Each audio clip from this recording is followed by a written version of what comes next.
Salut à tous et bienvenue sur ma chaîne Yoba 3D Design. Alors aujourd'hui je vais vous présenter un nouveau produit que j'ai commandé chez Green Stuff World. La première fois que j'ai vu la présentation de ce rinceur de pinceau, je me suis dit ça sert à rien, donc c'est indispensable, il faut que je l'essaye. On va regarder ensemble ce que ça donne. N'hésitez pas à me dire en commentaire ce que vous en pensez, si c'est un achat que vous envisagez ou pas, et puis éventuellement aussi quelles sont vos techniques de rinçage de pinceau, comme ça au final on échange et on partage. Et moi je vous mets le lien dans la description. Allez c'est parti, on se retrouve tout de suite sur l'atelier. Allez c'est parti.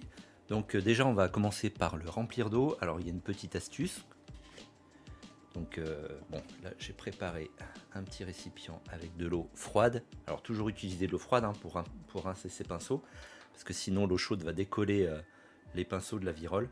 Alors la virole, pour ceux qui ne le savent pas, c'est la partie métallique. Hein, c'est ce qu'on appelle la virole. Là, on a les poils avec le réservoir. Le réservoir, donc, c'est la partie la plus épaisse du pinceau. Et ensuite, on a la pointe. Voilà. Donc, pour pas que les poils se décollent, donc, faut toujours rincer à l'eau froide. Jamais, jamais à l'eau chaude et toujours à l'eau claire. Peut-être avec de l'eau déminéralisée. Oui, pourquoi pas. Enfin, moi, je le fais avec de l'eau du robinet. Hein, ça marche très bien. Donc ça, je remplis mon réservoir d'eau. Voilà, je le remplis à fond. Alors, il y a une petite cannelure ici, on voit bien, qui va venir se positionner, voilà, comme ça. Donc ça, je mets du côté où il y a l'inscription. Donc la cannelure côté inscription. Et pour éviter d'en mettre de partout, donc je mets ça à l'envers et ensuite je retourne. Voilà, et là on voit que ça coule juste ce qu'il faut. Donc ça remplit voilà, le petit réservoir avec l'eau claire. Alors on va faire un test. Alors, je rajoute un petit peu d'eau, je dilue légèrement ma peinture. Voilà, bon là je vais y aller grossièrement hein, sur la chaussure. De toute façon je la retoucherai à l'aérographe après, c'est pas gênant. Hop. Voilà. Je vais même y aller comme un porc, je vais me mettre plein de peinture, chose que je fais jamais. Hein. Il faut toujours, quand on met de la peinture sur le pinceau, éviter d'aller jusqu'à la virole.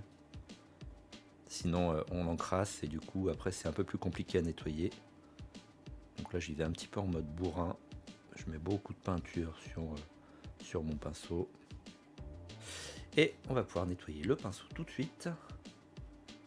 J'ai oublié de mettre un petit bout de sopalin. Et on voit que ça ressort déjà très vite propre. Et voilà, là j'ai de nouveau de l'eau claire. Alors l'avantage par rapport à un gobelet où on va mettre de l'eau claire, c'est que là on a toujours de l'eau propre.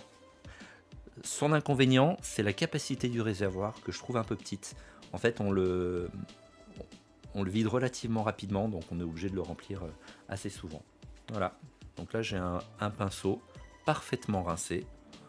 À ce niveau-là, bon, vu que j'ai utilisé très peu de peinture, je peux sans problème le ranger. Allez, deuxième test maintenant en brossage à sec. Donc je vais utiliser pour ça le Dry Brush Series numéro 7 de chez Green Stuff World.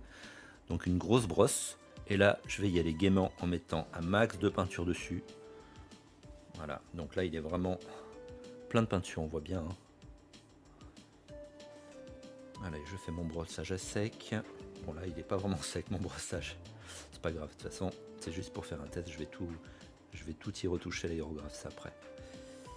Voilà, bon. C'est vraiment pour vous montrer qu'il y avait beaucoup de peinture sur le pinceau. On voit bien, hein.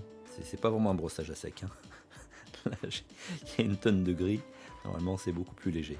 Bah, c'est pas grave, c'est pas le but de l'opération. Le but, c'est juste de voir si ça se nettoie bien ou pas.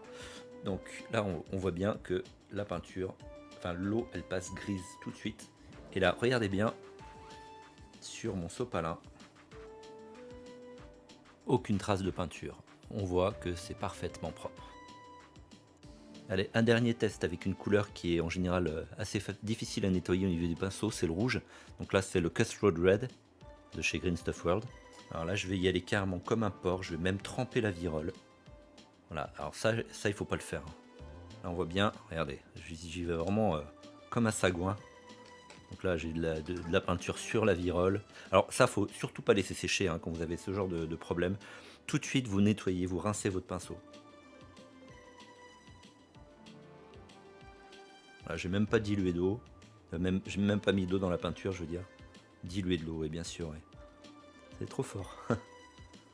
Bon, voilà, c'est pas grave, c'est juste vraiment, encore une fois, juste pour vous montrer le principe de nettoyage. Et là, on voit tout de suite que l'eau a pris la couleur de la peinture. Donc là, il faut y aller un petit peu plus, faut rincer un petit peu plus souvent, hein, forcément, quand on a des peintures comme ça qui sont très, j'allais dire denses, c'est pas très intense, voilà. Et vous voyez, déjà 2 passages, et mon pinceau, il est déjà quasiment propre. De toute façon, on le voit tout de suite, quand l'eau ressort claire, c'est que votre pinceau est propre.